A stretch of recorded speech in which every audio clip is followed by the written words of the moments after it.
Welcome to Sports Talk with Steve Jones, the daily talk show with the voice of Penn State football and men's basketball. You never know what special guest may stop on by any given day. Now here's the man of the hour, Mr. Steve Jones. All right, great to be with you on the show today. I have to tell you, that is an ugly shirt, but it looks really good on you. It's an ugly team right now.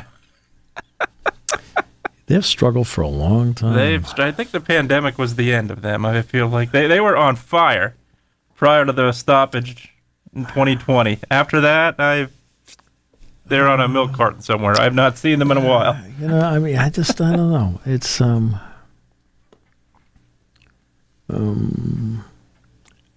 it's interesting because the league is not designed to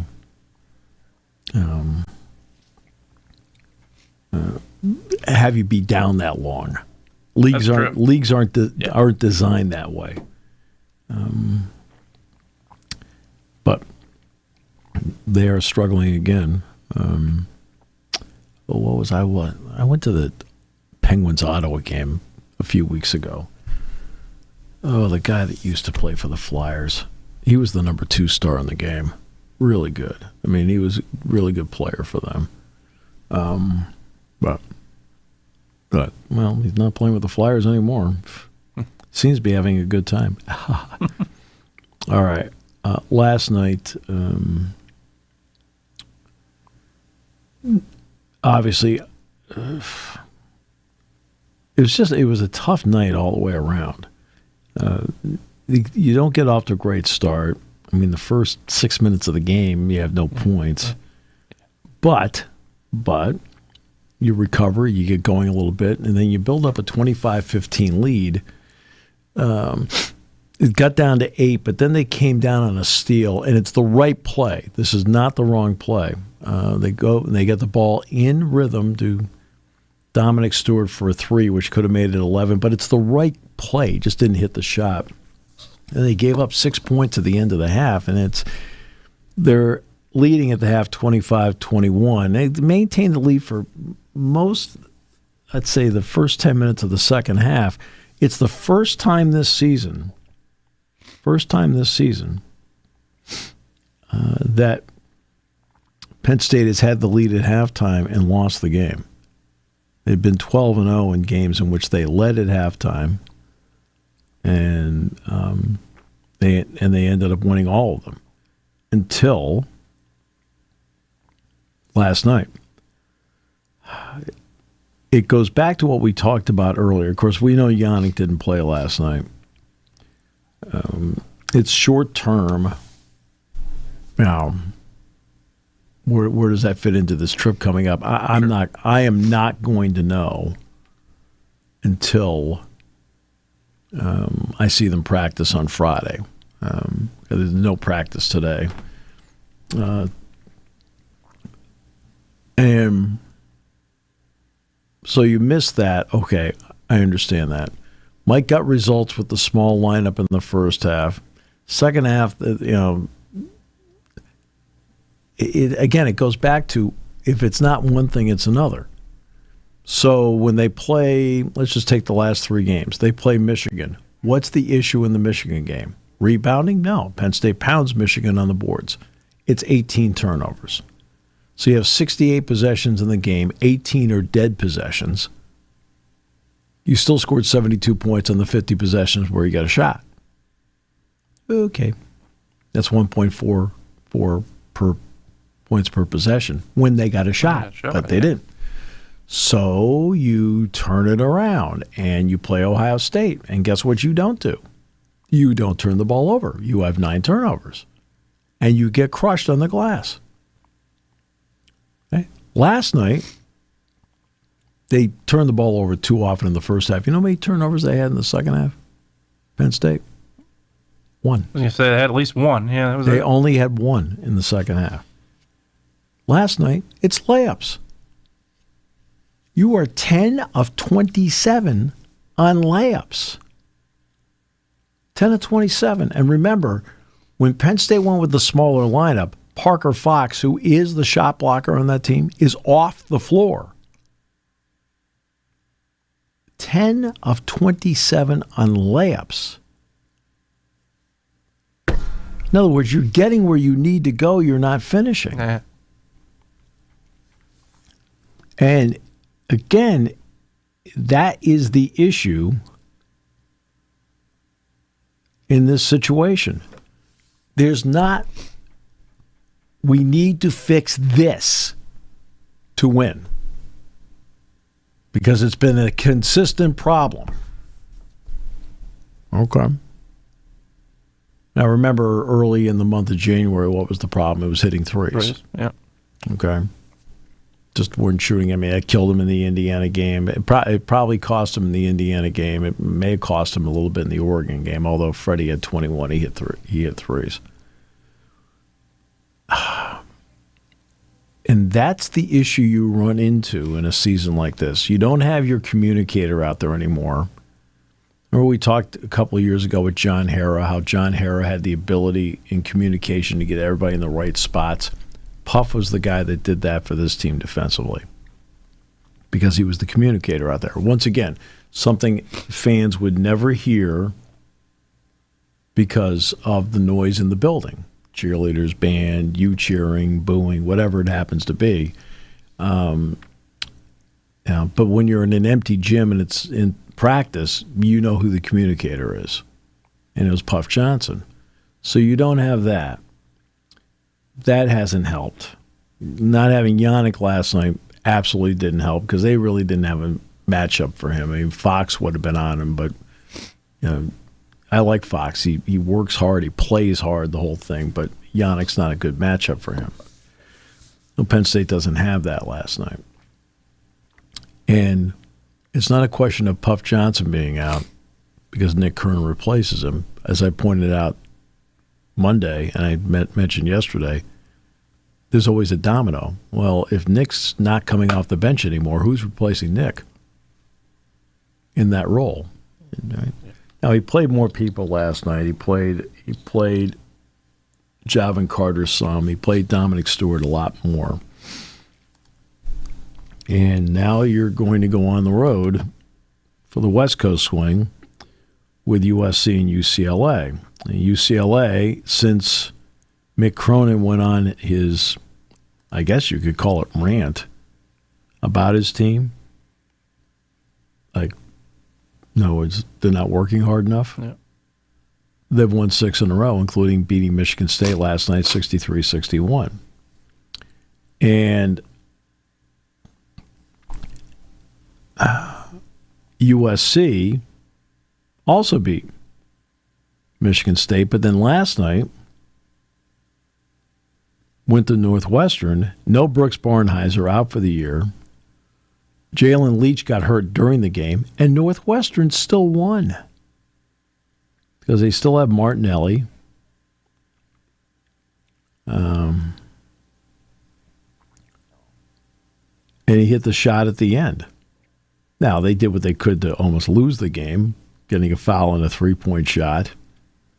And it ended up being a 4-point play. Like, okay. I'm watching that last night. Like, you got to be kidding me. But Northwestern beat USC, and USC's got Purdue at home on Friday.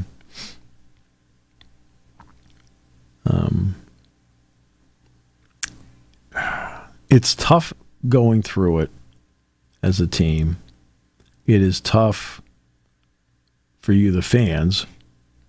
All right? I mean, look, nobody wants to win more than Mike. Nobody wants to win more than the players, but nobody wants to win more than the fans. Sure. I mean, nobody does. I mean, the fans are aching for the team to win. And so that's, so it's hard for everybody, and I understand that. And then you'll have the segment that wants to lay blame. Well, I understand that. You're trying to find what you think is responsible or who's responsible for what has been a tough stretch. I always love when I hear, well, they figured out Mike's press. No, I haven't sat there and figured out Mike's press. Mike can't press right now. Mike, I'm going to go back to when the preseason was going on. And I said, look, this could be a 9-deep team with the ability to press a lot and do it in waves. Well, what hasn't materialized? Well, when I made that evaluation in the preseason, they still had Puff Johnson. When I made the evaluation in the preseason, they still had Eli Rice, right? When I made the evaluation in the preseason, I thought Kachi would do more. Kachi's been, let's face it, with the illnesses and the injuries he's had this season, he's missed so much time. At times he's trying hard, but he's a little lost out there right now. And Ace is back. He's playing, but he's not anywhere near at the efficiency level. And that's why. I mean, you notice one thing. You notice what they didn't do last night? They didn't play zone last night. Not one time. And they were going to zone to protect on fouls. They were going to zone to protect injuries. That's why I always love, hey, figure it out, Mike's press. Mike can't press right now because he doesn't have the people to do it.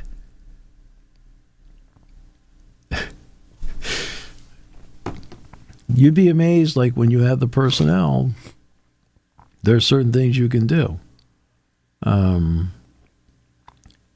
And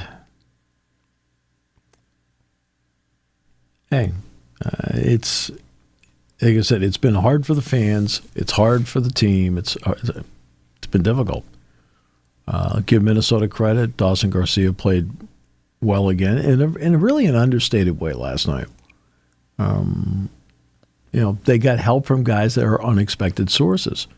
I mean, Rigsby was 5 for 5 last night from the field. Rigsby hasn't done anything for about a month.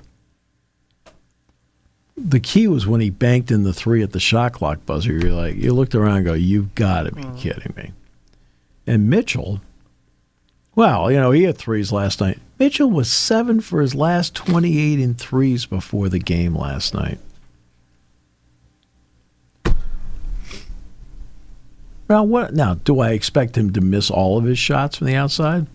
But I would expect that he'd probably go 1 for 4 because that's the way he's been shooting it instead of hitting 3. Rigsby for about a month has not done anything. And then last night doesn't miss a shot and has 14 points. 5 for 5, banked in that 3. So they got a lift from 2 unexpected sources last night. And Penn State couldn't survive it.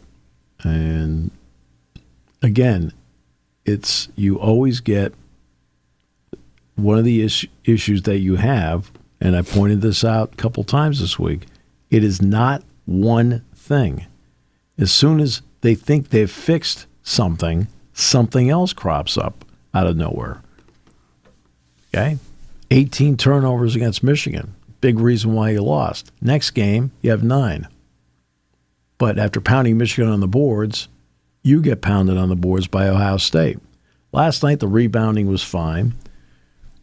Too many turnovers in the first half, but only 1 in the second half. Remember, you had the turnovers in the first half with a 4-point lead. You had 1 turnover in the second half. But the layups, 10 of 27 on layups? Hard way to live. Mm-hmm. Hard way to live. So they got UCLA coming up on Saturday. That will be at 4 o'clock Eastern time at Pauley Pavilion. And for Dick and I personally,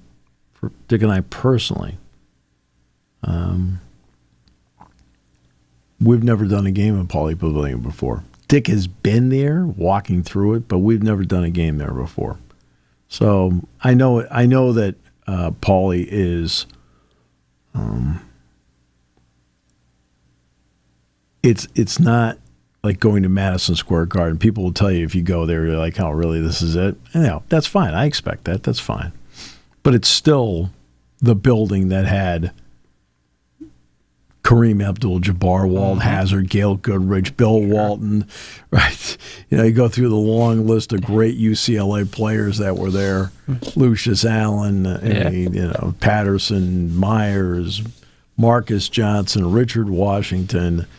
I think I mentioned Goodrich and Hazard, and John Wooden. John Wooden, absolutely. The court is named after Nellen.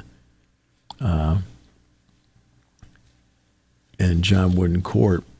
So, that for us personally will be like just a kick to do a game there. Yeah. But it's going to be a tough game because defensively, Mick Cronin's teams always play not good but great defense. And they're playing great defense right now. And then, of course, it'll be USC after that. It's going to be a tough trip anyway. And again, I won't know what the status of Yannick is until they get to Friday when I see them practice. Because they're not practicing today, and I'm not going to be able to go see them practice tomorrow because it's a travel day. And, So that's where it is. This is also, believe it or not, letter of intent day for college football, the late signing period. Now, are there a couple of people signing today? Yes. Is Penn State getting any? No. It's not like in the past they haven't picked up a late signee. I remember Tariq Castro-Fields got in late.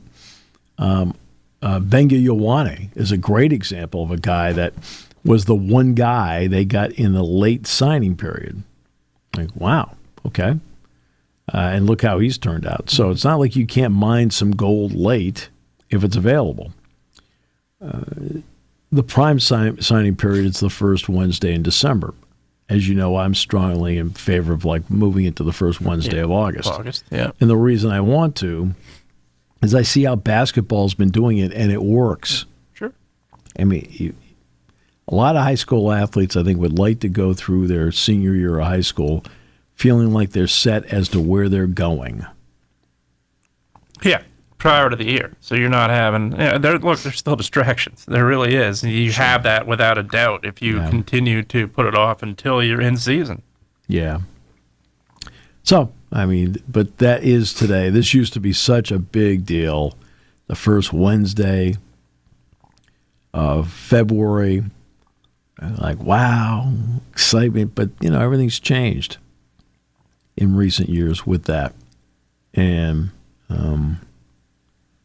so now it's there, but for the most part, an afterthought. And again, one of the other changes that we have in college sports. And this is going to be interesting moving forward with the money involved. One thing that James Franklin brought up,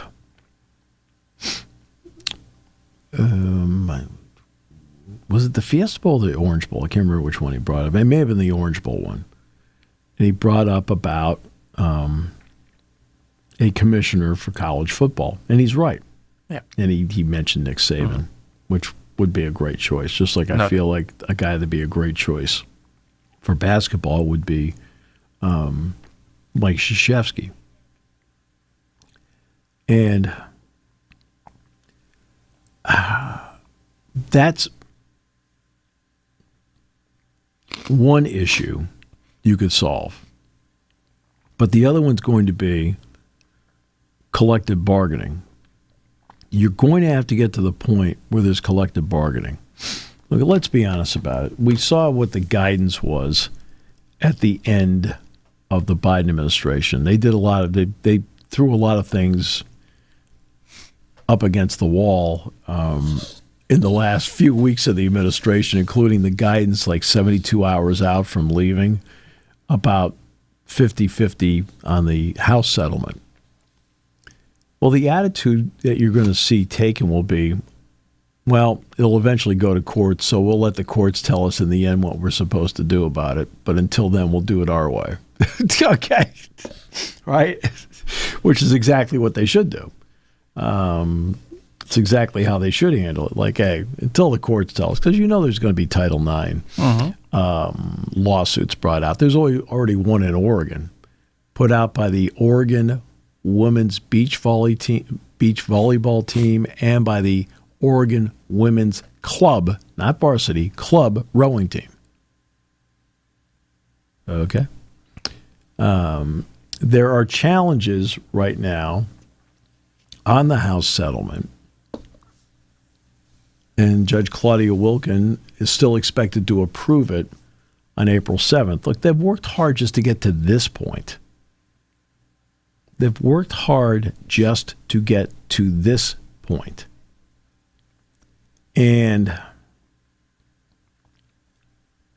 But you're going to have to, at some point, acquiesce to collective bargaining. If there's this kind of money involved, it may not be NFL level money, but there's still money involved. You're going to have to sit down with an entity that can negotiate for the players and work out parameters on all of this. Now, you already have one challenge to this, saying the $20.5 million is a cap. In other words, it should be unlimited. Unlimited, sure.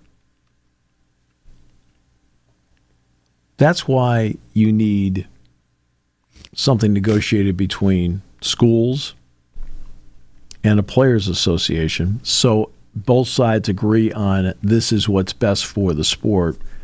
Because I can't sit there and say, well, Ohio State's spending $60 million internally, and all of it's going to football, and everybody else can only afford to go $25 million. Because part of what makes sports great is the competitive nature of it. That's why you have these rules in place because of the competition end of it. When you see, for example, you can only spend X amount in the NFL, NBA, whatever, it's to keep the competitive balance there because that's the product. The competitive balance is the product. That's what gets people interested in it, is the competitive balance of it. Now, baseball sort of has that. They don't have a floor, but the luxury tax is meant to be that sort of artificial cap, and if you fly by it, you've got to pay into it. Okay.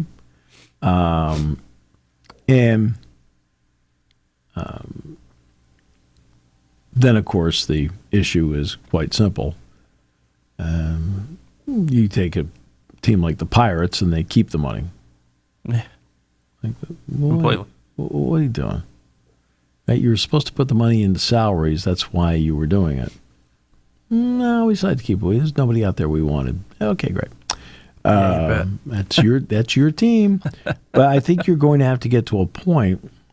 It's different times. Sure. Different times bring with it solutions that you have to turn to. Okay? And I think that this is one of those times where you've got to take a long look at what other people have done, the pros, and ask how they've gone about it. Because you can't... All right. Let me simplify this for everybody. The NFL, when they put together a collective bargaining agreement, only has to worry about football, right? Right. Well, when you're sitting there in college sports, or if you're the NBA or the NHL, you only have to worry about basketball or hockey. When you're doing collegiate sports, intercollegiate athletics, I mean, Pat Kraft is sitting there, and he's got 31 sports. He's got 31 sports. And there isn't an unlimited budget where people can make as much as they want to make doing this. Because if you sat there and ran it like a business, if you really ran it like a business, who'd get cut? And don't tell me men's basketball. No. Don't be somebody who warps into the if you say that, you don't get it. Right. Okay? So don't just based on record or a tough month, don't sit there and say basketball. I mean, that's not how it goes. It's not how it works. Okay? I always go back to the Ford Lincoln Mercury part. Ford, Lincoln, Mercury, over and over and over again. Why is it now just Ford and Lincoln? Mercury wasn't making enough money. Yeah. So they cut the line. That's business. Well, in intercollegiate athletics, you don't want to cut your divisions of your company. You don't want to pick random sport, right? As long as the sum of what you're doing adds up to a slight profit, you're doing fine. In fact, if you get a slight profit out of it, you're doing great.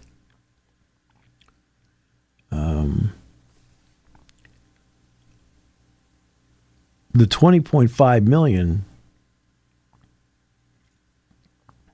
you're going to get potentially more stories like Rutgers, Ohio State. So now Ohio State will make money out of it eventually, I'm sure. But like more stories like Rutgers and others. When you see Iowa made a $2.3 million profit, well, if now you're paying $20.5 million, where's that money coming from? You're going to tell me you're going to raise that money? Where's that money coming from? Now, the Big Ten can afford to do these things because they have that kind of TV deal. What does Pitt do? And I'm not picking on them. I'm using them as an example because they're an ACC team. You know, I'm picking them as an ACC team. They don't have $20.5 million hanging around. They don't. And so for competitive balance, doesn't it work for them in competitive balance that you have some parameters about how you handle the transfer portal, how you handle the money, floors? You know, floors just as important. You know, you think, Coastal Carolina, we're only going to pay $2 million. Well, wait a minute. Whoa. And so you have to floor a cap and how it's done. Are you allowed to do contracts, and have contracts with players? And not only contracts with players, but who knows? It could be even, for example, like, say, for example, we're here at the radio station and they want to give Jason a 5-year contract. And say, Jason, they want to give you X amount of money per year, but there's more in the contract than that. So instead of getting just $2 million a year, that 5-year deal, we want to make it $20 million. But what we're going to do is at $2 million a year, we're going to take $10 million of it and defer it. Uh-huh.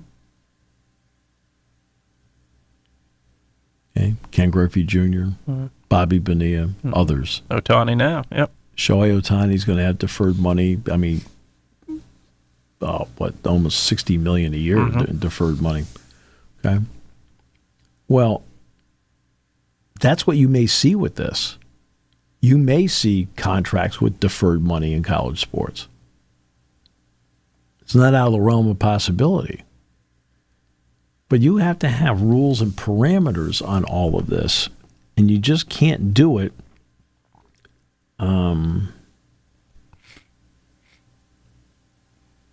You just can't do it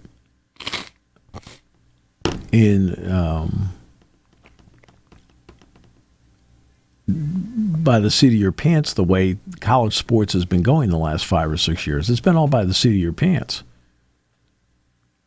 Sure. I mean, they're still trying to change up transfer portal rules. I mean, Matt Rule is talking about not having the spring game at Nebraska. because of the transfer portal. Doesn't want people to see players. Okay. I mean, they drew over 60,000 fans last year for absolutely. that. Now, you may see spring games go away. Yeah, the unfortunate part of it, absolutely. Well, I think they've... Well, you may see it go away for other reasons. They may just opt for the OTA model. Uh-huh. Sure. Yeah, it's different. This is very similar, not obviously a lot more money involved, but it's very similar to what we saw at the high school level for many years where you saw those all-star games at the top of what it was, and they've pretty much gone away at this point for other reasons, obviously early enrollment. That's very similar to what you just talked about. With spring practices, there's a chance, they switch to OTAs. There's a chance, the portal affects it. There's a chance a lot of things come into play that essentially wipe it out, and that's or de-emphasize it very significantly, which would be unfortunate. I think there's no question. Obviously, I think it is, just speaking from a Penn State perspective, look, I don't know how they operated at Ann Arbor or Columbus. I think it's the one game where, it's, being as transparent as you can get, the price of tickets for sporting events, period, have gone up quite a bit. That's the one game where I think you could take that family to without any hesitation. Yeah, I mean, that's something that, I talk about ticket prices a lot. There's a formula where, there's a formula, by the way, that, for example, for Penn State, as to how many fans they really do need to have at Beaver Stadium. Sure. And it's not like, well, they get enough TV money. It's just not the way it goes. No, the cost of everything else goes up. Other things have to go up with it, unfortunately. When you see that in the world that you live in, that's the period. I also think what's going to happen is this. You already have people who gamble on games because legally you're allowed to. Right. That's fine. You're allowed to do that. It brings with it, in certain sectors, stronger opinions about players, coaches, because now you are losing money. Now, I wasn't the one that drove you over to the place to make the bet. I didn't take your phone and make the bet for you. You did that all by your little lonesome.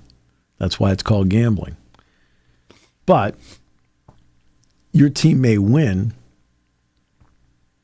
but you either didn't bet on them, or there may be an over-under you missed on, or they didn't cover, or something.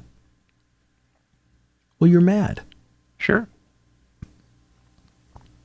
The next part that's going to make people upset is they're going to see athletes out there now in college sports, and they're not going to look at them as 18 to 23-year-old kids. No. They don't look at them now.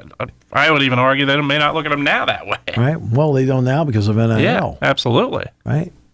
They're going to look at them and go, well, they're making money. My quarterback's getting some dough out there. They may not know how much money they're getting. Like the pros release numbers. But you're going to assume the quarterback's probably getting some coin. Right? And they're going to be more critical. Like, this is what we're getting for our money? And there'll be more criticism in that area. So there's a lot of issues here to deal with. I think one thing they're going to attempt to do is, if it's possible, if it is possible, keep every sport. They want to, Ohio State's already taken men's gymnastics and shifted it toward the club level. And I kind of wondered if maybe that was something. I want to see, after the House settlement, where everybody happens to be. Indiana, for example, cut 25 employees already in anticipation of the House settlement because they're trying to make up for money somehow. And it's just,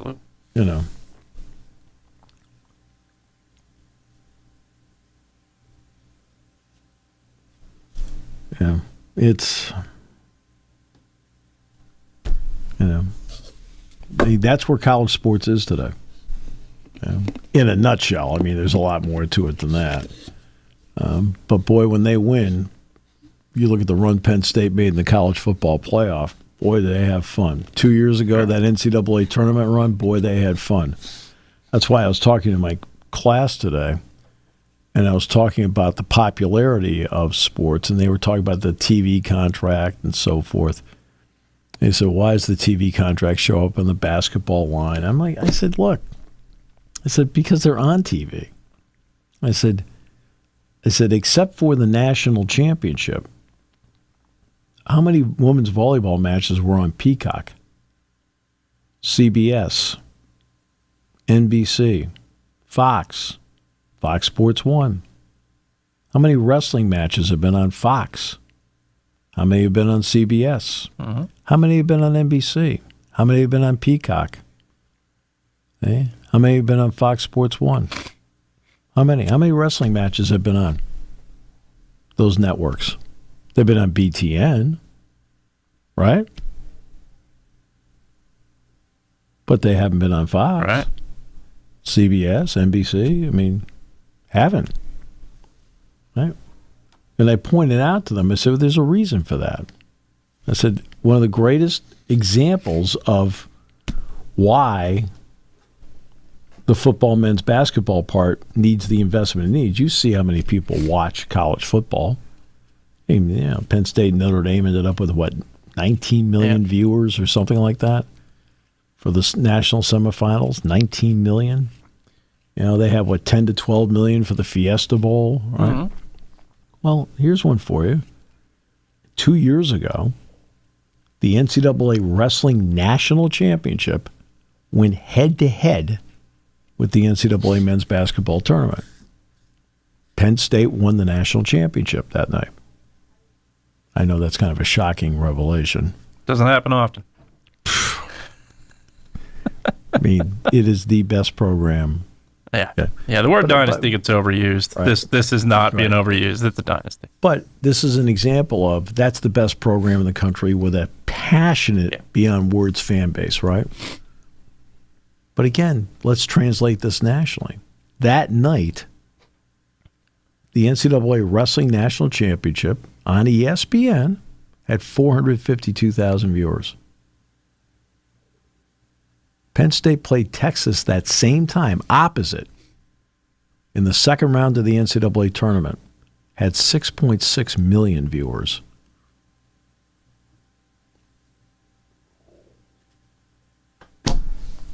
That's just, all I'm explaining is that's just the way it is. It's just the way it is. It's not anything simpler than that. If you wonder why certain things show up on certain lines, that's the way it is in terms of national appeal. I mean, what would really have helped wrestling is if Notre Dame looked around and said, I think we'll pick up the sport. Texas, I think we'll pick up the sport. Alabama, Georgia, I think we'll pick up the sport. USC, I think, hey, the Big Ten has it. Let's do it. Right. Not going to happen. No. I mean, the only two SEC schools that have the sport are Missouri and Oklahoma. Yep. The other 14 don't have it. Right? So you're losing national appeal because essentially it's become regionalized.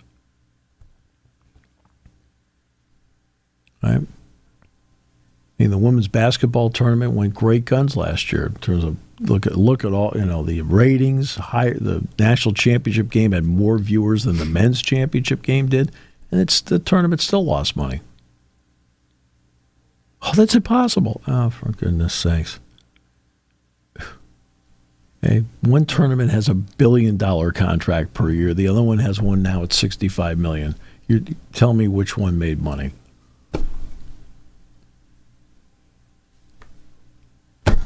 It's the way it is. Sure.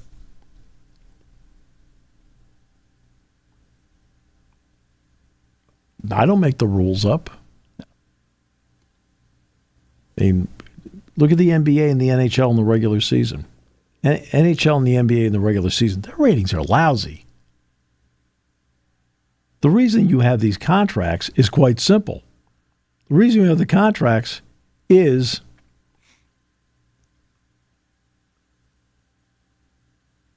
who the heck is Rich? Oh, okay. I think I know who he is.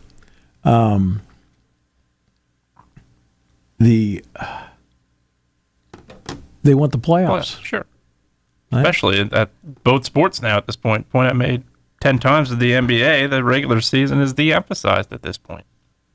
I mean, you talked about it yesterday, having 20 teams in. Mm-hmm. Right? Well, when you sit there and you look at like the NBA ratings in the regular season are lousy. Terrible.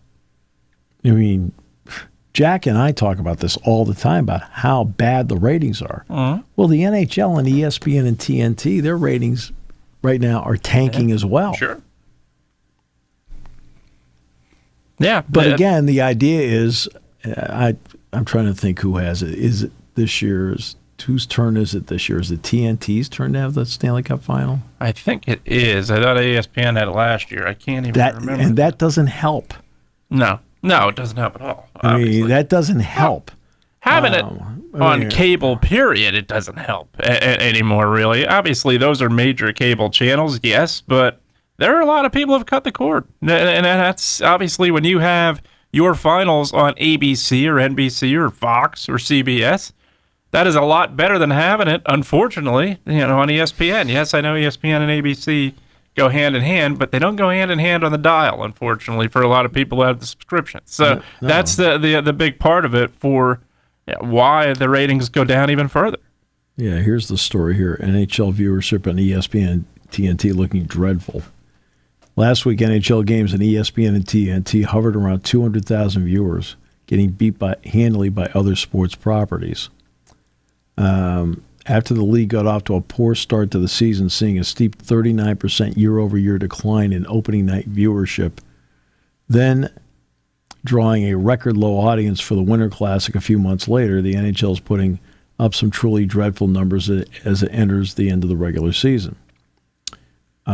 Sports Media Watch reported that the game between San Jose and Seattle averaged 175,000 viewers on ESPN, the least watched NHL game of the year for the network, lowest viewed program on ESPN for the entire day.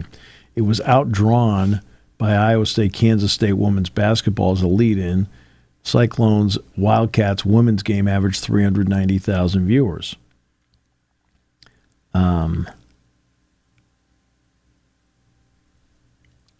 And Wednesday's viewership didn't look much better. The Flyers and Devils, well, first of all, let's talk about your lousy team. 235,000 viewers. Now, believe it or not, it's actually a 59% increase over last year's comparable window. Yeah.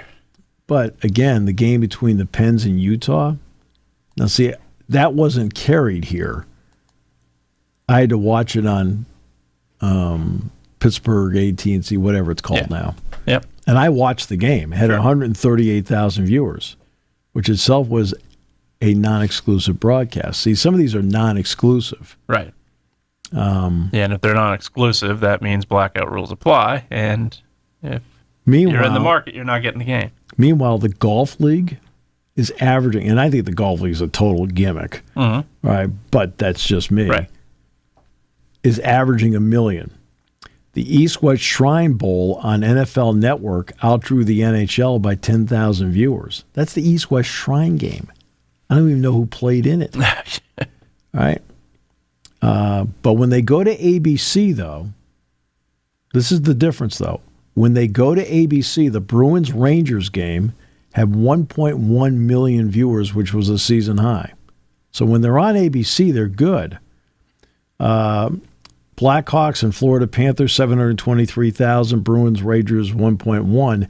ABC's season average is 880,000 viewers for the year, with 3 games already surpassing 1 million viewers compared to just 5 for the entirety of last season. So it's the cable part of it where they're getting killed, and where they're getting killed as well is the non-exclusive part of it. So the Penguins-Utah game drew 138,000. But I watched Josh Getzoff and Phil Bork, I watched their broadcast. I didn't watch the TNT broadcast.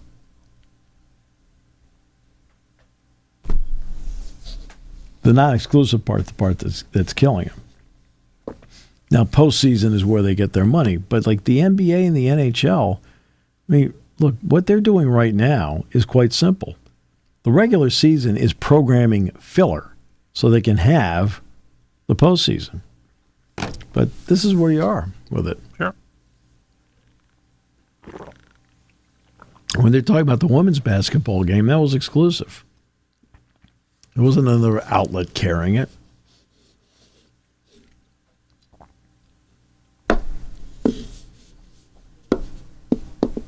Yeah. That's the way it is. Absolutely. So, time now for 49 bad San Francisco seconds.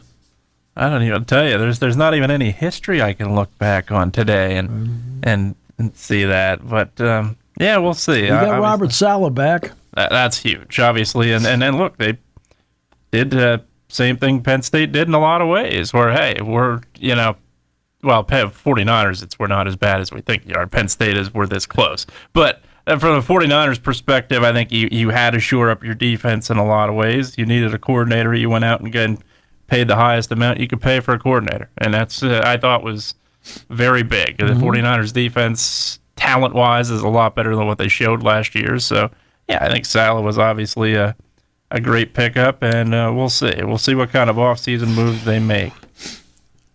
Mike Woods in Indiana questioned his team's toughness. The Hoosiers fell behind 19-2 in the first 4.5 minutes at Wisconsin.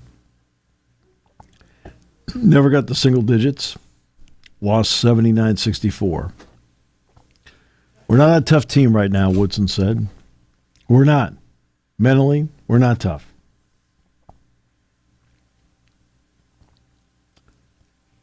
We have a game like we did with Purdue where we really competed for 40 minutes. Then we come in here and lay an egg based on how we started the ball game. You spot teams on the road, 20. It's going to get tough to get back in them. Again, that's on me. We're pushing and pulling and scraping and just trying to get what we can get. Guys just didn't step up again tonight. Now remember, Mick Cronin said some things about his team and toughness and desire to win. And since that speech, they've won 6 in a row. Rick Pitino last year talked about his team, got roundly criticized. This year they're 20-3, 11-1 in the Big East. So I don't know.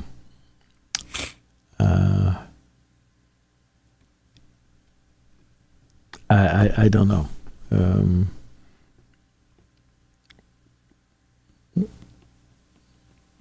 Woodson is, how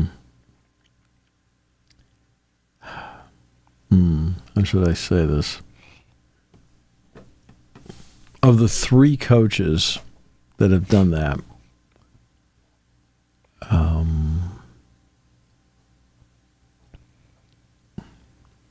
he's had the most success in the NBA. We'll give him that.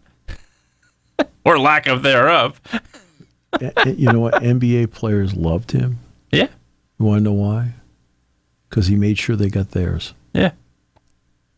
Which you don't do as a good coach. Right? I mean, seriously. Yeah. He made sure they got theirs. That's why the NBA stars, they love Mike Woodson. Sure. Watching him coaching him, he does things where, like, Dick and I will look at each other like, what? Yeah. See, I watch Mick Cronin coach a game. I don't go, what? No, definitely not with Rick Pitino. No. Right? And look, I don't care. And don't start with off the court. I don't want to hear. I'm talking about like watching how somebody coaches in terms of what he does game. on the court. Absolutely. Right? Absolutely. Right? Pitino's, and that's, and Cronin's got his own style, his own way of doing things. I mean, right? Mike's at times baffling. Yeah. Yeah, Rick Pitino has taken a lot of teams that had no business being in the place they're in to a higher level. Plenty of times. And look, he didn't do that in the NBA, and I get that. and said one of the dumbest comments you could possibly get in Boston. I get that too, but what this guy has done at the college level is absolutely, you can't ignore it at all. And I'm glad you bring up the off the court, off the field thing, because it's something that I think a lot of people unfortunately do and take it into the court literally. When you're looking at a coach or a player for what they've done, especially when Hall of Fame statuses come up, you look at what they've done, it's on the field. It's on the field, it's on the court, it's wherever in the game, not the other stuff. Let the other stuff be determined legally. Don't worry about that when it comes to voting for them for something. I'm not putting you into the Chamber of Commerce Hall of Fame. No, I'm not putting them in the Chamber of Commerce Hall of Fame either, but there's plenty of players. I'm saying though, performance. Yeah, exactly. You have to judge these guys based on performance, not judged on the other stuff. You can judge them and morally, go for it. But in terms of what they've done on the field. And by the way, it's hard to separate the two. Exactly. Sure it is. It is hard. No doubt. To separate, no doubt. But if you have the ability to say, okay, in watching the guy coach, regardless of that's where you go with what I think of the person. Absolutely. Okay? Right?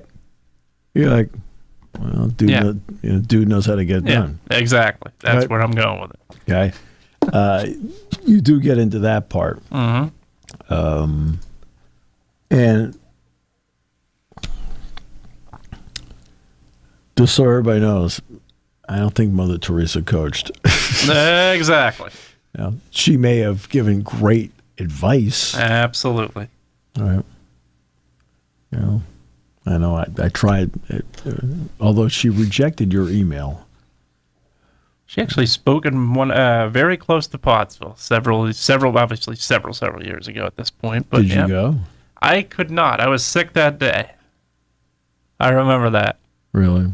I do remember, but I remember she spoke, and it didn't matter. I mean, people were there 27 hours early anyway, so I wouldn't have been able to get into the town. But spoken. I want to say she might have spoken. There'd be a reason. I'm trying to think if it was Mike Rowe's hometown, though. Oh man, I'm trying to think. Really? I remember I'm trying to think if she spoke in Monterey City. I can't remember. It was somewhere in that vicinity. Actually, Saturday, I was on campus at Lebanon Valley College, and I sent Mike a text. I said I got through security somehow to be on the campus of champions, right? And I took a picture at the sign for Lebanon Valley College, right? Nice. He sent a funny text back, which was good, right? But yeah. So I was in Annville the other day. Nice. Yep, I've passed that place many times. Lebanon Valley College. That's one of the problems you've had in your life. That's right. You've passed a lot of colleges and actually never went in. Yet somehow one of them gave me a degree and said, "Please take this and get out of here." Thanks for your $50,000 to $60,000 for this piece of paper. Now take it and go. And you could have photoshopped the thing for less.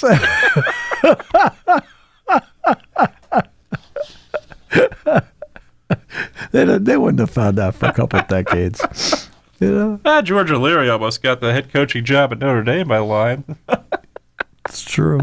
He had the job for what, a day? 2 days? Yep. 2 days? Something like that. Because of his resume or something. Yeah, he lied on his resume. Yeah, completely. Didn't somebody else do that? Yeah, I can't remember who it was, though. Yep. It was one of those things that comes out once, and all of a sudden there's a trend for a week where they find out 8 people did. You're like, God, and all of a sudden it goes away. That's how everything works in this country with the media. Like, there's a trend for a week. Oh, my God, everybody. Then it goes away and everybody forgets about it.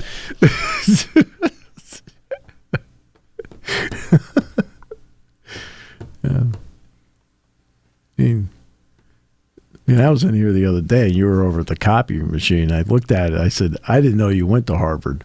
That's right.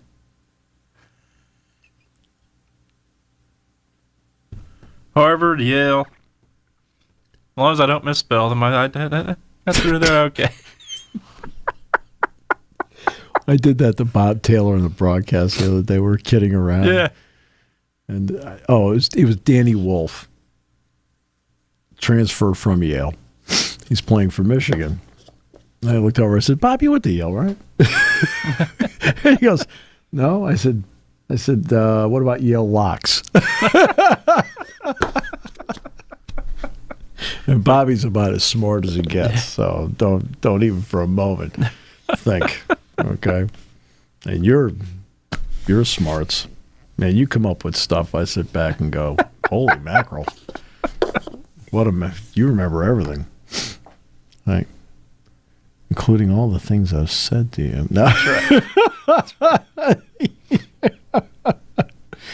All right, now, before we leave, everybody be careful. Yes. Tomorrow.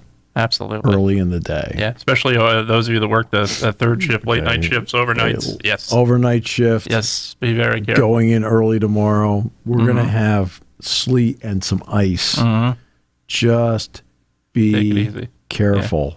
Yeah. If you have to go. Exactly. It's cliche to say don't go out unless you have to. It's reality, too. Okay. Unless you absolutely have to, don't do it. Ice. Yes. Big difference in snow. Yeah. 4-wheel drive, 6-wheel drive, that's not going to help you in ice. No. Just be careful. It doesn't. So just, okay. Now, once we get to the midday hours. Should be okay. Like right about now, it should be well above freezing. And we'll be in the process of starting to melt a little bit. In the afternoon should be precipitation free and warmer. But overnight and into the morning, just be careful. Yeah. Okay? There's nothing more valuable than a life. Absolutely. Yeah. Okay? Yeah. All right? So, it was an intriguing hour. I heard some of the stuff you said. That's right.